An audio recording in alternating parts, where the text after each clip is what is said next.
Do you ever wonder what happens in a person's childhood that gives them the drive to grow up to be, say, a rocket scientist?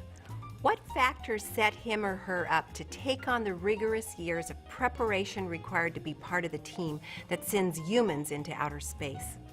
One thing that really helps is if that young potential scientist sees what they're doing as part of a much grander plan for their life. They tend to be far more deliberate and determined. It also helps them stick with their dreams when circumstances are telling them to give up. No matter what your child grows up to be, it's great when they know that they are doing what God most gifted them to do. However, there's more to feeling valuable than simply harnessing your potential. Significance is found when we not only manage our skills well, but also manage our life well. Grace-based parents understand that kids are driven with a need to know that they are intrinsically valuable. Deep down inside, they were designed to live life on purpose. Grab a cup of coffee and get comfortable, and let's listen as Tim talks about how we can meet our children's true need for a significant purpose. We're learning about a powerful and practical plan for raising kids that emulates the heart of God. It's called grace-based parenting, and we said that it has 4 dimensions to it. You know, we want to meet their needs, their true needs. We want to create an atmosphere of grace. We want to build character into their heart, and we want to aim them at true greatness. And we've been unpacking that first level and those 3 true needs. We said that they have a need for secure love. Let's look at the second one, though, because all children need to know that they have a significant purpose in life. And here on earth, that they were put here for a reason. And there's this deep longing in the heart of every child to make a difference. God made them that way, because it's part of being made in God's image. He gives us this gnawing need to matter, and there's nothing worse for a kid to go through life feeling like there's no reason for him to be here. And that's where we as parents can make all the difference in the world. There's stories that come along, movies that are made that hit on this theme. And there's one that you might have to kind of look hard to find, but you can probably download it. It's called October Sky. And boy, it nailed this whole concept of building a significant purpose into a kid, because it's the story of Homer Hickam. It's actually a true story, or based on truth, in that Homer Hickam was a kid that grew up in Colwood, West Virginia. And this is a mining town, and this is a whole town that was working to bring coal out of the earth. And so they were focusing down to this hole in the ground. But the Russians had put up a satellite. It's the very first satellite that went up into space. And this was back when the Iron Curtain was still up, and there was a real huge tension between our country and theirs. And everybody stood out there in the lawn and watched this satellite go by, and they were frightened. They didn't know what it meant. They didn't know that this is the imminent doom coming. All Homer saw is, I want to be part of whatever got that up there. I want to be part of this race for space. But his father, John Hickam, thought that would be a waste of a life. He wanted nothing to do with it, affirming that and helping him out. And he was condescending to him. He put Homer down. But in spite of that, Homer decided he and his buddy were going to make rockets, and they would fire these rockets off. But his father never came out to any of those things, and Homer developed quite a reputation, but his father wanted nothing to do with it. He thought he was a waste of time. Well, it's an amazing story to see how to do it wrong and what it could have been otherwise. You know, although many people contribute to the process, it is the child's parents that carry the greatest potential for influence in their life. I mean, think about it. Look at all that we bring to the table. I mean, we donate most of the gene pool. We get the naming rights. You know, you don't get them when you're a grandparent. The grandkids get the naming rights for you. But that's okay. We invest all this time, and we put up most of the money, or all the money, for their kids. And that makes us the best candidate to groom the limitless creativity of a child, because they have it. And God wants us to harness that. But it also places us in the default position of being the single most influential obstacle to our children developing a significant purpose. Well, we don't want that to happen. How do we get beyond that? Well, without a parent's deliberate and gracious involvement in identifying and developing a child's potential, children can end up going into adulthood with a handicapped purpose and this foreboding sense of irrelevancy. Now, I don't want to be too negative here, but the fact is that, you know, God put in all of us this need to make a difference. And when we don't harness that, these kids can move into adulthood and they feel hopeless and helpless. They don't feel like they matter. And this can affect everything they do. You take Homer Hickam there, for instance. There's no doubt that he could be a good coal miner. No question about that. But he was made to be part of the space program. He was more of a 1 in a million type person, and although he could have pulled that coal out of the ground, it would have been more of a waste of his potential, because there's other people that can do that. And I'm not belittling what it takes to take that coal out of the ground. That's an incredible job. It's a noble job. It's a good job. But, you know, using Homer, it would be like using an F-16 to crop dust. And like I said, I'm not belittling how important it is, because crop dust is important too, but this is a machine that's made for something greater, something more, a higher calling. And that's what we wanted to help him do. His dad turned his back on that. Robert Lewis is a great thinker, and he wrote a book called Raising a Modern Day Knight. And you know, he says, nothing grates the spirit of a man quite like being irrelevant. We don't want that to happen to our sons and our daughters. We want to help them through and find that potential. Now, children have 4 levels of purpose that need to be developed. 4 levels. First level is a general purpose. You would probably assume that I'd say something like this. What is a general purpose? It's something that empowers a child to grow up to play a strategic role in the larger family of man. We're all part of this human race, and we want to live it in such a way that we are pulling our fair share and helping the human race move in the right direction. Philippians chapter 2, verses 3 and 4 says, do nothing out of selfish ambition or vain conceit, but in humility consider others better than yourselves. Each of you should look not only to your own interests, but also to the interests of others. People with a significant purpose are always looking outwards. We should value others. That's part of that general purpose. Look out for the weak, for the disenfranchised, for the poor that we encounter every day. That's our job. And we should be always doing this every moment of our life. We're always looking out to others. We should be wisdom hunters, teaching our kids to go out there and, capture information and knowledge, but then turn it into practical use. And leave this world nicer than you found it. And be committed to developing the potential of everybody you meet. You realize when you send a kid out with that kind of a purpose, how much more valuable they are to everybody, and what difference they can make. And then in the process, that sets a kid up to really change the world. And then besides that general purpose, there's a specific purpose, and that's that skill set. We don't have any say in that. Kids are going to either have it or they don't. And so because of that, we want to try and help them find it. By the way, one of the ways you can help find their skill set is what annoys you most about the kid. Where does he drive you nuts? Because all that stuff that where they're driving you crazy, many times just their great skills pushed to an extreme, and you can harness that. It's not uncommon for parents to have a dream for their kids that does not align with the skill set that God has given them. And this exasperates children because they have to, the only way they can really please their parents, they go into a profession or whatever that they really don't want to be part of.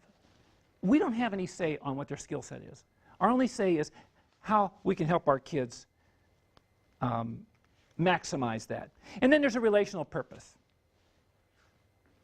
A relational purpose allows children to navigate his or her social context in a much more deliberate and valuable way.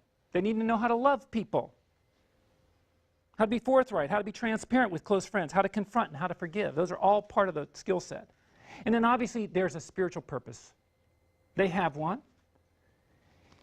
The spiritual purpose helps a child develop a meaningful and eternal relationship with God, as well as prepares them to make a spiritual difference in other people's lives. But here's the problem. It's not uncommon to find parents who see, oh yeah, I see my kids are physical, and so I'm going to feed them and clothe them. And yes, they're intellectual, I want to get them educated. And yes, they're emotional, they have to laugh and cry. And then it comes to the spiritual, and they don't even recognize it. Listen, that is just as much a part of your child's life as those other 3 dimensions, except that's the one that lasts forever. And we want to help them have a great spiritual purpose in life. Matthew chapter 5, verses 13, 14, and 16. He says, you're the salt of the earth. You're the light of the world. Let your light shine before men that they may see your good deeds and praise your Father in heaven. So God has given us so much to do when it comes to making a difference. We want to help our kids harness that. Now, there's 3 powerful ways to build a significant purpose into your child's heart. Let's look at those. Some of these may be obvious, but you just capture these 3, start doing them, and it's amazing how much more your kids feel valuable in life. First of all, you want to give them regular affirmation. You want to catch them doing things right. You want to encourage them. You know, kids who hear well-timed affirmation from their parents are more easily convinced of their God-given intrinsic worth. Affirmation loves to catch your children doing things right. Yet it notices when they do things that don't come easily to them. They might struggle in certain classes in school, like math or whatever, and if they bring home a C, but they've worked hard for it, that's a time for celebration. It's a time to see that maybe they just lost the game, maybe they didn't come through in the crucial time, but man, they worked hard to get there. Encourage these kids, build them up. It's amazing what can happen from that.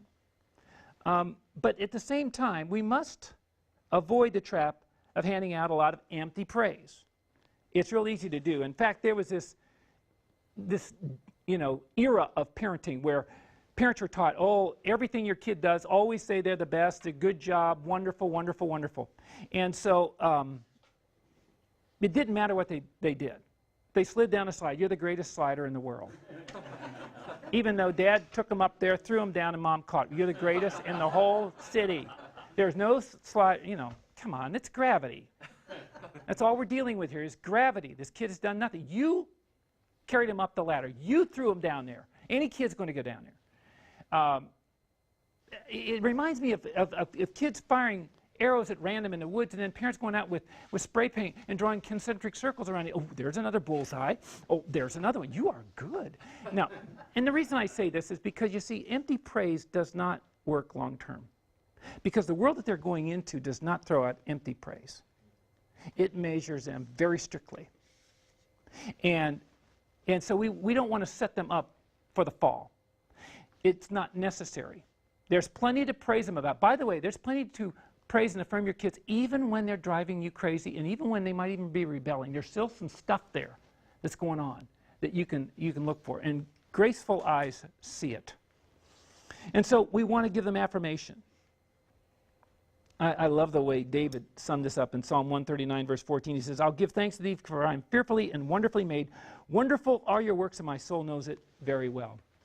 Let me give you another way, and that is give them focused attention. Children feel valuable when they have focused attention, that when we are part of their lives, we see that we look into their eyes, we look into their heart, we spend individual time with them as well as group time. We know the details of their life, we know their fears, we know their exciting things, the things they're interested in. For instance, like dads, do we know the name of the doll that our daughter slept with in her early years? That was very important to her. To go through a childhood and not know the name of that doll says to a child, he doesn't really care about me. Because this is very important to me. There's all kinds of stuff that's important to kids. Even when we go out to play with them.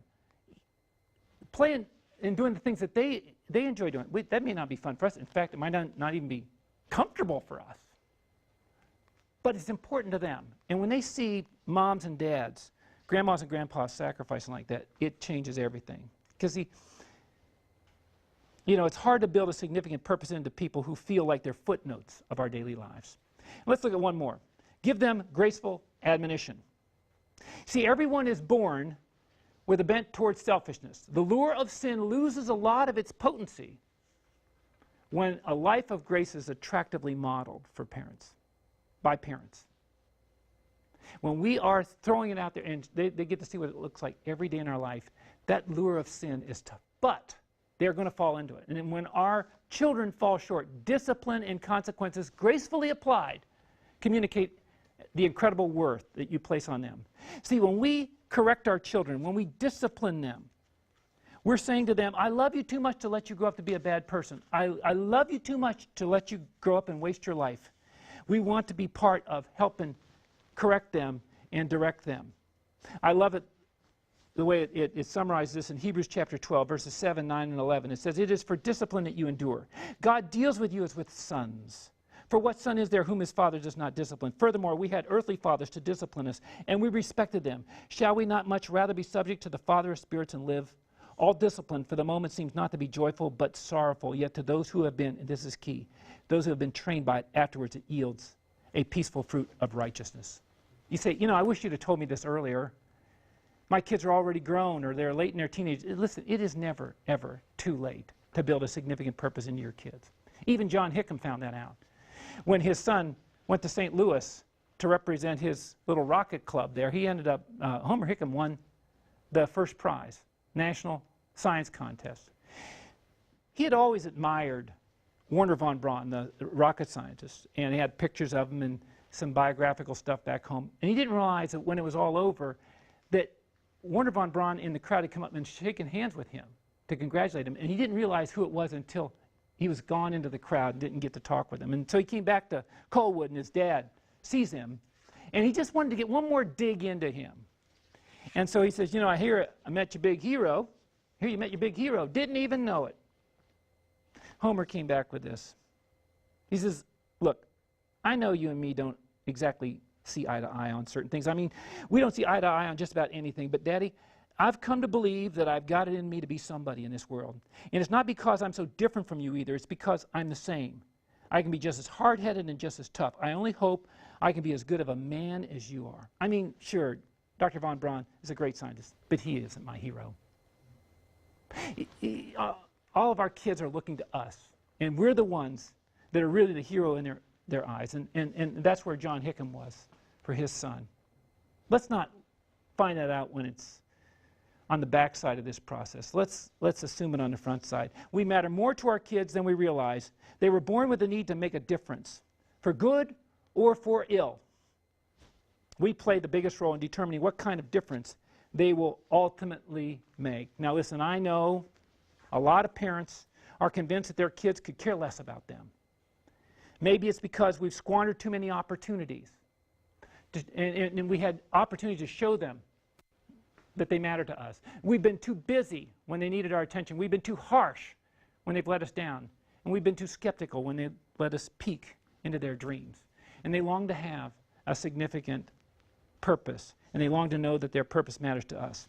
Listen, it's not too late. It's not too late. Grace-based parents transfer a significant purpose to their children by giving them regular affirmation, focused attention, and graceful admonition. And when you do that, you set your kids up to change the world. Grace-based parenting, a secure love, a significant purpose. You apply that, watch what happens. Well, Tim has given us plenty to think about today, hasn't he? Did your parents launch you into adulthood on purpose or by accident? How is that affecting your ability to be deliberate when it comes to helping your own children find their sweet spot?